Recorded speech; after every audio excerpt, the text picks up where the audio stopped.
ఈ వీడియోనైతే ఖచ్చితంగా షేర్ చేయండి. హాయ్ అండి, అందరికీ నమస్తే. వెల్కమ్ బ్యాక్ టు ఆక్వాగ్రెస్ తెలుగు. మీరు లాస్ట్ వీడియోలో చూసిన premium quality flower horn fries అయితే రావటం అయితే జరిగిందండి. అవైతే నేను మీకు ఈరోజు అన్బాక్సింగ్ చేసి అయితే చూపిస్తాను. అయితే వీడియో వచ్చేసి మన మెరాకిల్ అండి. అయితే మన ఫామ్‌లో మెయింటెనెన్స్ లేక కొంచెం సిక్ అవ్వటం అయితే జరిగిందండి.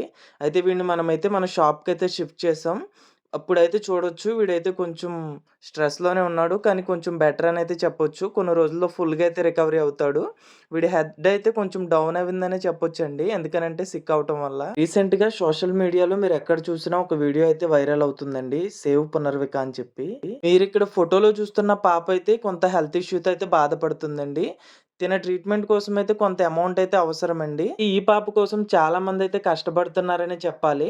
వాళ్ళ వంతు ప్రయత్నం వాళ్ళు చేస్తున్నారనే చెప్పాలి. అయితే మన ఛానల్ నుంచి మనం చేయవలసిన బాధ్యత ఏమిటనంటే, ఇప్పుడు మీరు చూస్తున్న ఈ 10 పీసెస్‌లో ఏవైతే ఫస్ట్ 2 పీసెస్ సేల్ అవుతాయో, వాటికి సంబంధించిన కంప్లీట్ అమౌంట్ అయితే నేనైతే ఆ పాపకి ఇవ్వాలని అయితే డిసైడ్ అవ్వానండి. ట్రాన్సాక్షన్ అంతా కూడా మీకు ప్రూఫ్స్‌తో అయితే నెక్స్ట్ వీడియోలో అయితే నేనైతే సబ్మిట్ చేస్తాను.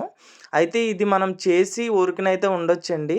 నేను ఇదంతా కూడా వీడియోలో చెప్పడానికి మెయిన్ రీజన్ ఏంటనంటే, నేను ఇలా మోటివేట్ అవ్వడానికి కారణం యూట్యూబ్ వీడియో అనే చెప్పాలండి. ఈ వీడియోని చూసి మన ఆక్వాగ్రెస్ తెలుగు అనే చిన్న ఫ్యామిలీ నుండి ఒక్కరు ఇద్దరు అయినా సరే మోటివేట్ అవ్వి, ఆ పాపకైతే హెల్ప్ చేస్తారని అయితే నేనైతే కోరుకుంటున్నాను. మీరు ఎలాంటి హెల్ప్ చేయాలన్నా సరే, ఆ పాపకి సంబంధించి కొంత టీమ్ అయితే ఉందండి. వాళ్ళు పెడుతున్న స్కానర్‌కైతే మీరు డైరెక్ట్‌గా స్కాన్ చేసి ఆ అమౌంట్ అయితే సెండ్ చేయొచ్చు. అయితే ఆ స్కానర్ అనేది ఎప్పటికప్పుడు అప్డేట్ అవుతుందనైతే నేను అనుకుంటున్నాను. వీడియోనైతే ఖచ్చితంగా షేర్ చేస్తారనైతే అనుకుంటున్నానండి. అయితే మన ఫ్యామిలీ నుంచి ఆ పాపకి ఎంతమంది హెల్ప్ చేస్తున్నారో చూద్దాం. Thanks for watching. Thank you all.